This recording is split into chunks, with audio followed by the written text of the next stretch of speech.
Mainit ang sikat ng araw nang dumungaw si Rachel sa bintana ng kanilang malaking bahay. Ang makaligi nito ay gawa sa marmol at bawat galaw niya ay tila may matang nagbabantay. Anak siya ni na Don Felix at Doña Laura, kilalang negosyante sa bayan ng San Miguel. Bata pa lang, itinakda na ng mga magulang ang kanyang magiging buhay. Mag-aaral sa Maynila, mag-aasawa ng kapwa mayaman, at mamumuno sa negosyo ng pamilya. Ngunit hindi ganito ang pangarap ni Rachel. Isang hapon, habang nakasakay siya sa sasakyan papunta sa paaralan, nasiraan sila ng kotse.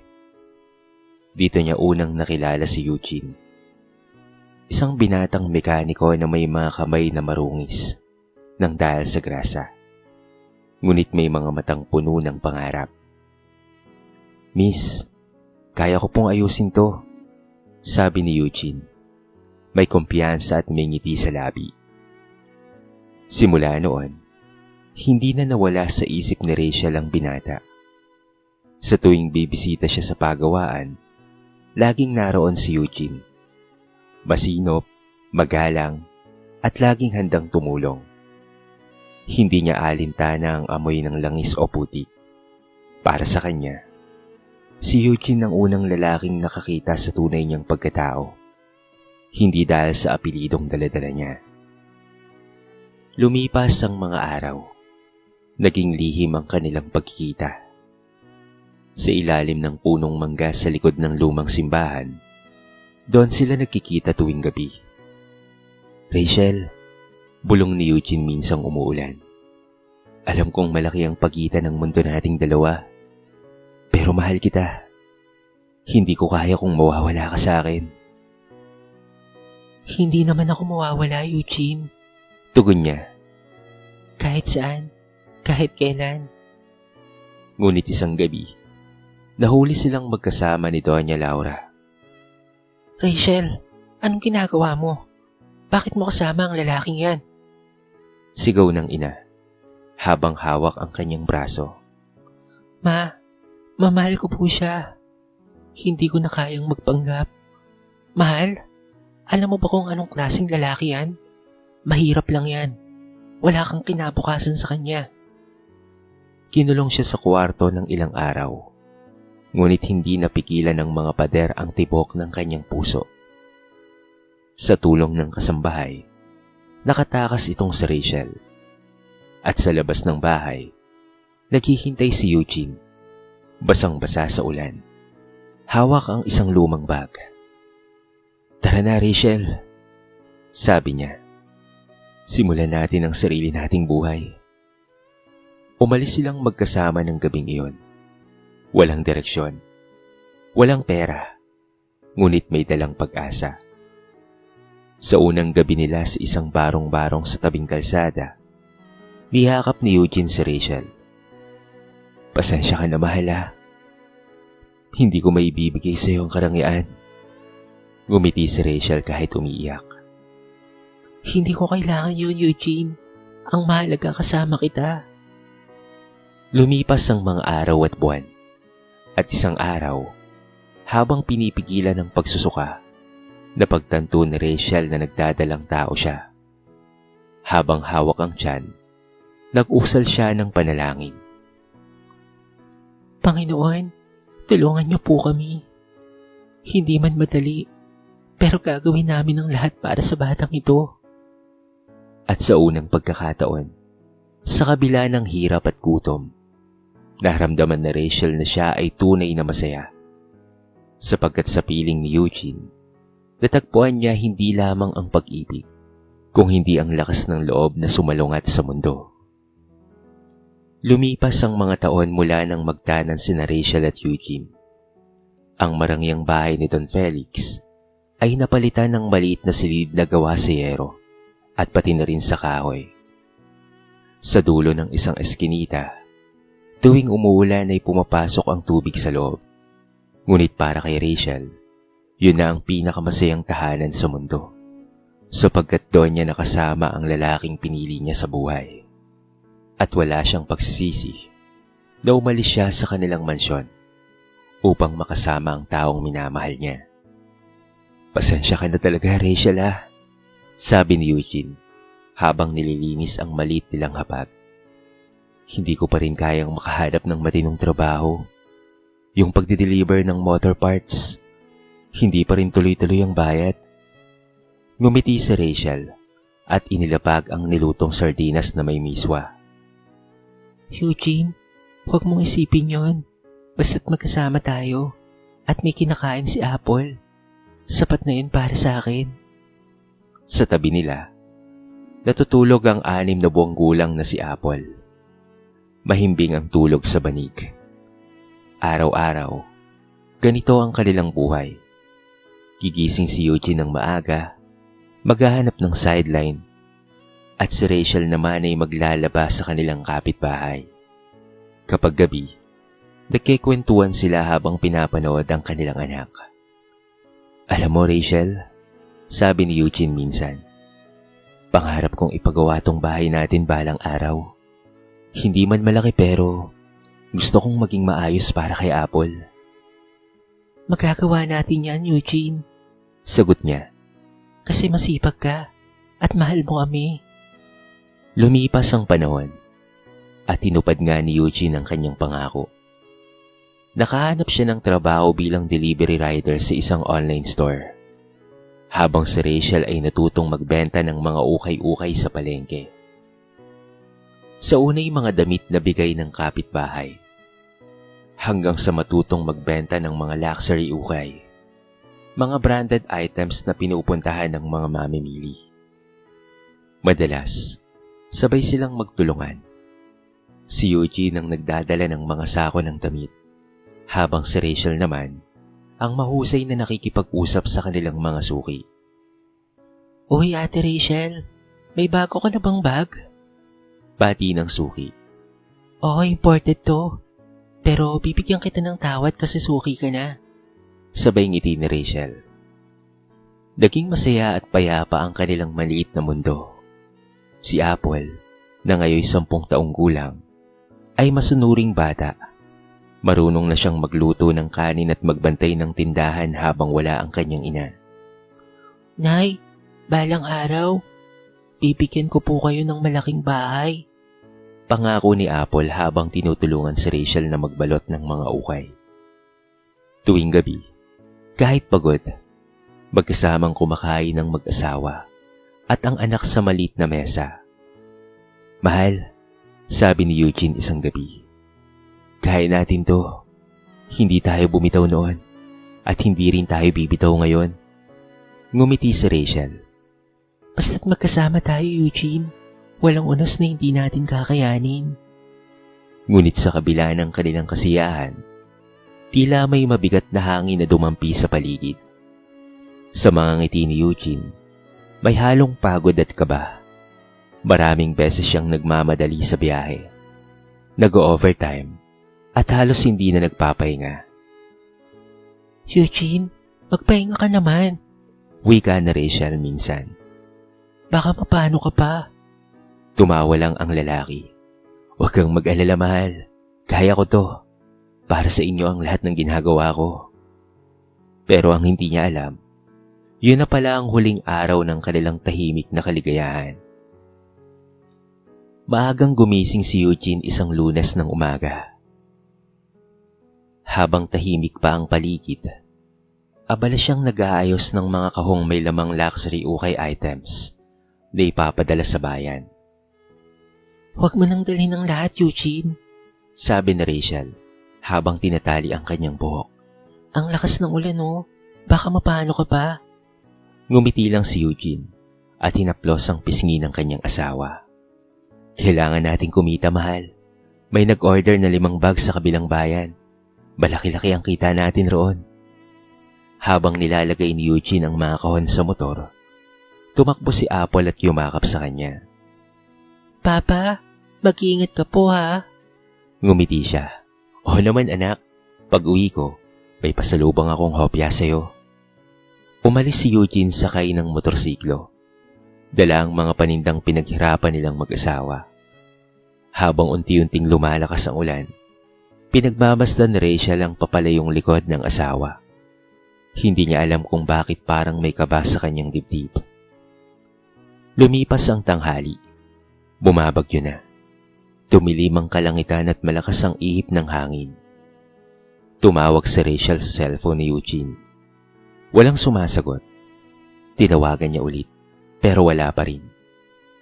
Baka mahina lang ang signal. Bulong niya sa sarili. Pilit na kumakapit sa pag-asa. Bandang 5:00 ng hapon, isang malakas na katok ang gumambala sa kanila. Pagbukas na Rachel ng pinto, 2 lalaking nakakapote ang naroon. Basang-basa. "Ma'am, kayo po ba si Rachel?" Tanong ng isa. Opo, bakit po? Tahimik silang nagkatinginan. Bago'y binalita ng isa. "Naaksidente po ang asawa niyo. Binangga po ng truck sa highway. Dinala po siya sa ospital pero dead on arrival na po siya pagdating." Napatigil si Rachel. Parang huminto ang mundo. Hindi totoo yan. Nanginginig niyang wika habang bumabagsak sa sahig ang kanyang mga luha.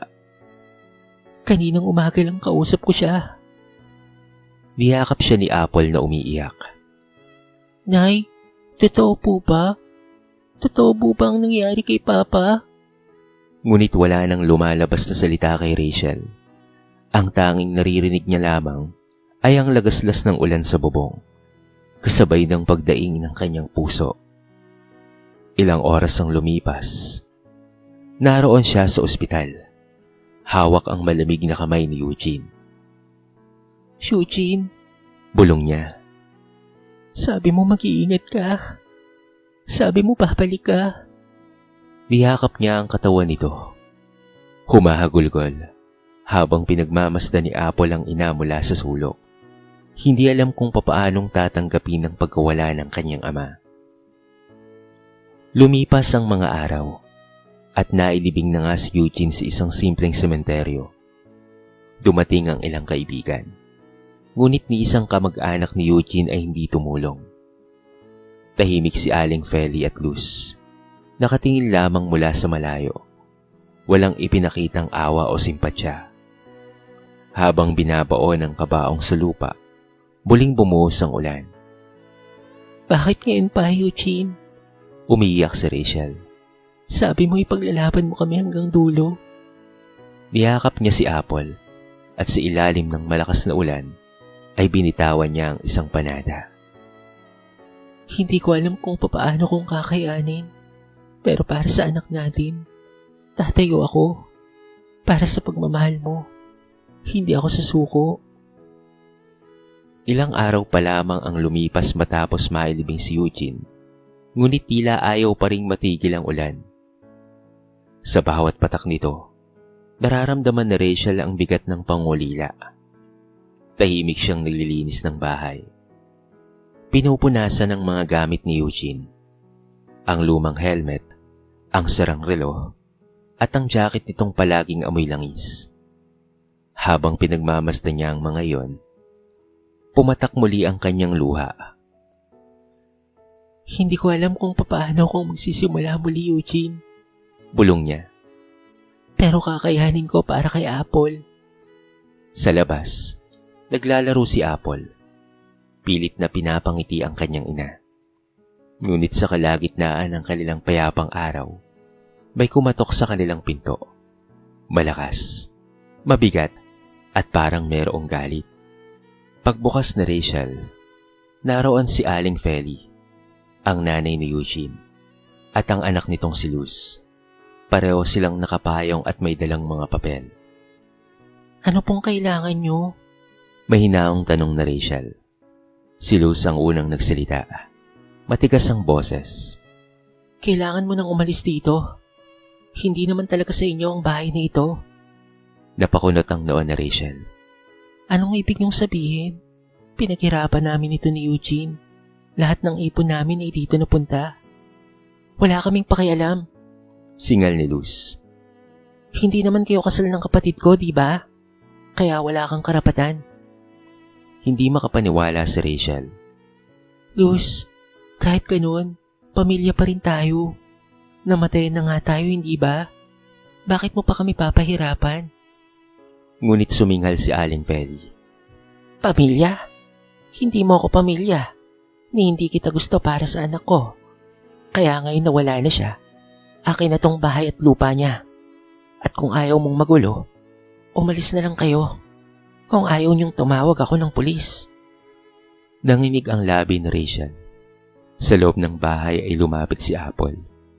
Yakap ang kanyang maliit na bag. Nay, ano pong nangyayari? Pinipigil ni Rachel ang kanyang luha. Wala anak, aalis lang tayo sandali. Ngunit wala nang sandali. Sa gitna ng malakas na ulan, pinalaya silang mag-ina. Basang-basa. Dala lamang ang 2 supot ng damit at ilang mga litrato. Si Luz, nakatayo sa may pinto. Nakangisi habang sila'y tinataboy. Huwag ka nang babalik dito ha. Hindi ka na bahagi ng pamilya namin. Habang naglalakad sa gitna ng madilim na kalsada, nakasiksik si Apple sa braso ng ina. Nay, saan po tayo titira? Wala na po tayong bahay. Napaluha si Rachel. Huwag kang matakot anak ha. Uuwi tayo sa lola at lolo mo. Hindi nila tayo pababayaan. Nilingon na Rachel ang bahay na minsang itinuring niyang paraiso. Na ngayon, ito'y tila anino na lamang ng nakaraan. Puno ng alaala. Ngunit wala ng saysay. Habang patuloy ang ulan, hinarap niya ang anak at hinawakan ito sa balikat. Apple, simula ngayon, tayo na lang 2. Pero tandaan mo to anak, kahit anong bagyo, basta't magkasama tayo, laging merong liwanag sa dulo. At sa ilalim ng ulan, mag-ina silang naglakad patungo sa kinabukasan. Walang katiyakan, ngunit may panibagong pag-asa. Madilim na ang langit nang makarating sina Rachel at Apple sa tapat ng malaking tarangkahan ng mansyon ng mga Del Monte. Ang bahay na minsan niyang tinakasan ilang taon nang nakakalipas. Sa unang silip pa lang, bumalik ang lahat ng alaala. Ang mga sermon ng kanyang ama, ang mga luha ng kanyang ina, at ang gabing tumakas siya dala ang pag-ibig kay Eugene. Nay, dito na po ba tayo titira? Tanong ni Apple habang pinagmamasdan ng malaking bahay. Oo anak. Mahina niyang sagot. Dito ang tahanan ng lolo at lola mo. Kinabahan siya habang kumakatok. Ilang minuto ang lumipas bago bumukas ang pinto. Ang unang sumalubong sa kanila ay ang matandang kasambahay. Ito ay si Manang Sean, na halos hindi makapaniwala. Rachel? Rachel, ikaw na ba yan? Diyos ko, akala namin wala ka na. Napangiti si Rachel, kahit nangingilid ang luha. Buhay po ako, Manang, pero marami na ring nangyari. Agad na tumakbo si Manang Sean papasok at tinawag ang mga magulang ni Rachel. Bumaba si Doña Laura. Nakasuot ng puting duster, halatang hindi inaasahan ang tagpong iyon. Rachel? Bulalas nito, halos hindi makapaniwala. Nagayos ng sarili si Rachel, pinipigilan ang pagluha. Ma? Hindi niya natapos ang sasabihin nang biglang lumapit si Apple. May luha sa mata. Lola, ako po si Apple. Napahinto si Doña Laura. Para bang sa isang iglap, naglaho ang lahat ng galit at sama ng loob. Dahan-dahan niyang nilapitan ng bata. Hinawakan ang pisngi nito at saka napaiyak. Diyos ko, Apo, kamukhang kamukha mo ang nanay mo nung bata pa siya. Niyakap niya si Apple ng mahigpit, habang si Rachel ay napaiyak na rin. Pagkaraan ng ilang sandali, lumabas si Don Felix mula sa silid-aklatan. Bahigpit ang mukha nito. Ngunit nang makita ang anak na basang-basa, kasama ang apo, tila gumuho ang kanyang galit. Bumalik ka na pala.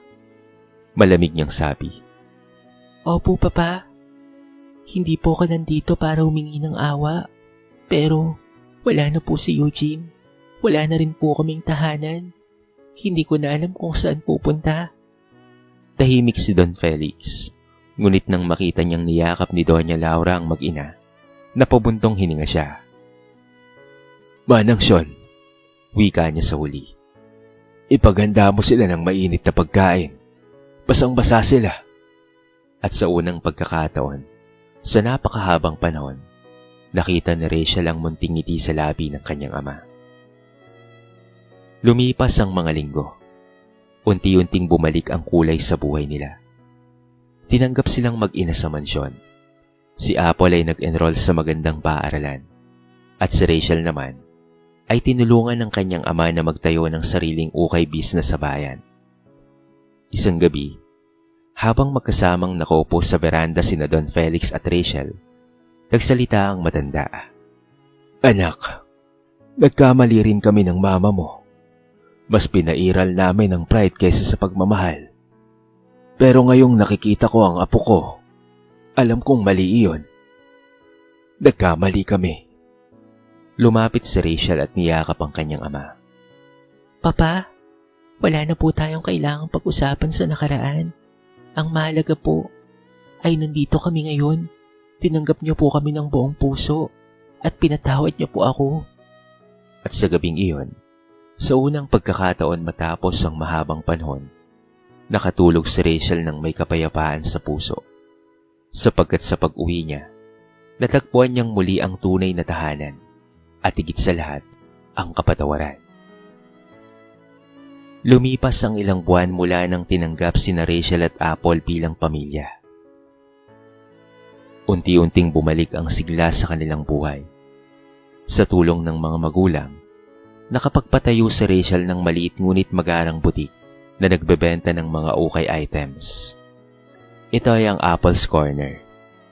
Ipinangalan niya sa kanyang anak bilang paggunita sa lahat ng kanilang mga pinagdaanan.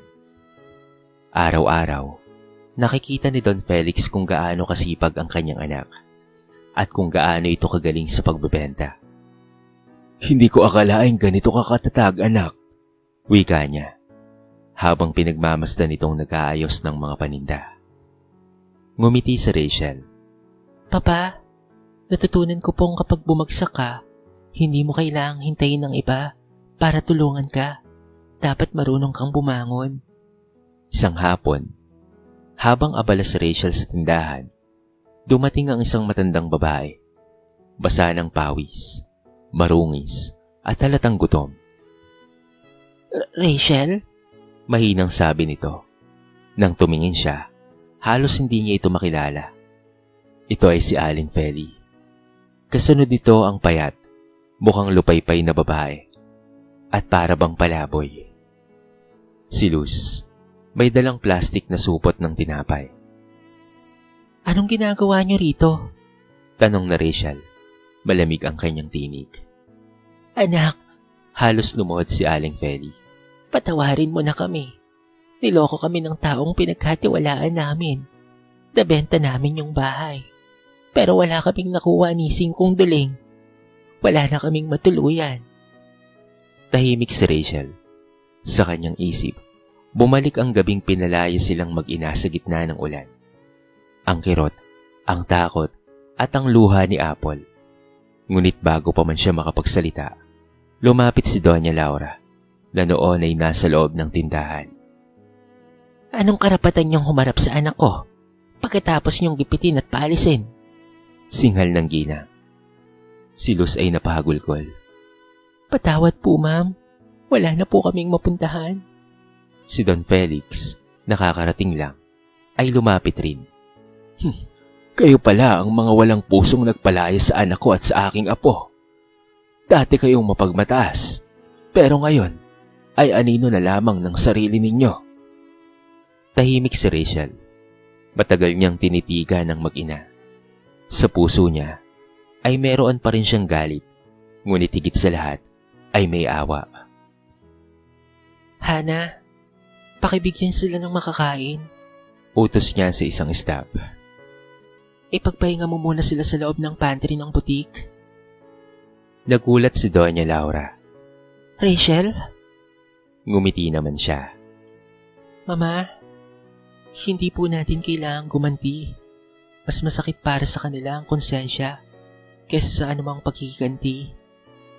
Ngunit hindi nagtagal, lumabas ang balita. Si Luz at Aling Feli ay nalubog pala sa utang matapos mabiktima ng scam. Naging palaboy ang mga ito sa palengke. Nanghihingi na lamang ng pagkain at halos walang tumutulong. Si Rachel, kahit gusto niyang tulungan ng tuluyan ng mga ito, pero pinili pa rin niyang manatiling tahimik. Hindi dahil sa galit, kung hindi dahil alam nilang minsan, ang paghihirap ang tanging paraan para magbago ang puso ng isang tao. Isang gabi, habang nagdarasal si Rachel sa silid, naisip niya ang mga nangyari. Eugene, Bulong niya. nakita mo na siguro. Hindi ako gumanti. Pero ipinakita ng Diyos ang hustisya sa paraan niya. At sa labas ng bintana, tila maririnig ang banayad na patak ng ulan. Hindi na tulad ng dati, kung hindi parang musika ng kapatawaran at paghilom. Lumipas ang ilang taon, mabilis ang takbo ng panahon. At sa bawat araw, unti-unting nabuo na Rachel ang bagong buhay na minsan ay sinira ng tadhana. Si Apple, na noon ay batang umiiyak sa ulan, ngayon ay isa ng dalagang nagtapos ng kolehiyo bilang cum laude sa kursong Business Administration. Habang naglalakad sa entablado, hawak ang diploma, hindi maiwasang mapaluha si Rachel habang pinagmamasdan ng anak. Anak, Bulong niya habang nakaupo sa audience. ito na ang bunga ng lahat ng sakripisyo natin. Pagkatapos ng graduation, lumapit si Apple sa kanyang ina at niyakap ito ng mahigpit. Nay, Sabi niya, lahat po ng ito ay para kay Papa at para sa inyo. Kung hindi dahil sa inyo, hindi ko ito mararating. napangiti si Rachel kahit may luha sa mga mata. Anak, si Papa mo ang inspirasyon natin. Kahit wala na siya, lagi siyang nasa puso natin. Mula sa tulong ni Don Felix at Doña Laura, nakapagpatayo si Apple ng sarili niyang negosyo, isang online boutique na ipinangalan sa kanyang ama bilang Eugene's Finds. Isang araw, habang magkasamang nag-aayos ng mga order ang mag-ina, binuksan ni Apple ang lumang kahon na itinago ng kanyang ina. Naroon ang lumang relo ni Eugene, ang helmet nito, at isang laruang motor na gawa sa kahoy. Si Papa ang dahilan kung bakit ako nagsumikap. At pati po ikaw, Inay. Sabi ni Apple. Hindi ko siya nakitang yumaman. Pero nakita ko po kung gaano niya tayo minahal. Tahimik lang si Rachel, ngunit sa loob niya, puno ng pasasalamat. Apple, Sabi niya, ang pagmamahal ng isang ama ay hindi nasusukat sa yaman o tagumpay, kung hindi sa sakripisyo. isang linggo, nagpasya silang mag-ina na bumisita sa puntod ni Eugene. Maganda ang panahon, maliwanag ang araw, at tila natuyo na ang lahat ng luha. Pagdating sa sementeryo, inilapag na Rachel ang bulaklak sa harapan ng puntod. Eugene, Bulong niya. natupad ko na ang ipinangako ko. Hindi ko hinayaang gumuho ang pangarap mo. Ang anak mo, isa ng ganap na businesswoman. At alam kong proud na proud ka sa kanya. Tahimik lamang si Apple, ngunit sumunod na rin siyang nagsalita. Papa, salamat po sa pagmamahal niyo kay Mama at sa akin. Dahil sa inyo, natutunan ko pong huwag sumuko kahit kaano kahirap. Niyakap na Rachel ang kanyang anak, habang hinahaplos ng hangin ang kanilang mga buhok. Sa kalangitan, tila may bahagyang sinag ng araw na tumagos sa mga ulap, parang ngiti ng langit. Habang papalayo sila sa sementeryo, nagtanong si Apple. Nay, sa tingin mo po, nasaan po kaya si Papa ngayon? Ngumiti si Rachel. Nasa puso natin, anak, at sa bawat araw na lumalaban tayo, buhay siyang naroon. Sa paglipas ng mga taon, Naging matagumpay si Apple. Naging kilala siya sa negosyo. Ngunit nanatili pa ring mapagpakumbaba, katulad ng kanyang ina. Samantala, si Rachel bagaman hindi na muling nag-asawa, ay natagpuan ng tunay na kaligayahan at pati na rin ang kapayapaan. Minsan, ay nag-iisa siya sa veranda sa kanilang bahay. Nakatingin sa papalubog na araw. Napangiti siya. Salamat po, Panginoon. Sabi niya, Dahil matapos ang lahat ng unos, binigyan niyo ako ng liwanag. at sa kalangitan, dahan-dahang bumuhos ang mahinang ulan. Hindi nadala ng bagyo, kung hindi tila basbas ng langit. Ulan ng pag-ibig, ulan ng kapatawaran, at ulan ng bagong simula. Sa kwentong ito ay marami tayong mapupulot na aral. Ang tunay na pag-ibig ay sinusubok ng panahon, hindi ng kayamanan. Ang kabutihan, gaano man yurakan, ay babalik bilang biyaya. At ang kasamaan, gaano man ito itago, ay babagsak sa sarili nitong anino. Sa bawat ulan ng buhay, laging merong liwanag na naghihintay sa dulo. Basta't may pananampalataya, pagmamahal, at tapang sa puso. Dito na po nagtatapos ang ating maiksing kwento sa araw na ito. Sana po ay nagustuhan nyo, at sana po ay kinapulutan nyo ng maraming aral. Kayo mga kabarangay, ano ang masasabi nyo sa ating kwento? I-comment nyo naman sa baba ang inyong mga reaksyon, at babasahin natin ang lahat ng yan. I-comment nyo na rin kung taga saan kayo, para naman malaman ko kung hanggang saan nakaabot ang video na ito. Paki-like and share na rin ang ating kwento para mapakinggan na rin ng iba. At kung bago ka pa lamang sa ating channel, baka naman pwedeng pakihit ang subscribe button at bell notification button para palagi kang updated sa mga bago nating upload na katulad nito. So paano mga kabarangay? Hanggang sa muli, thank you so much and peace out.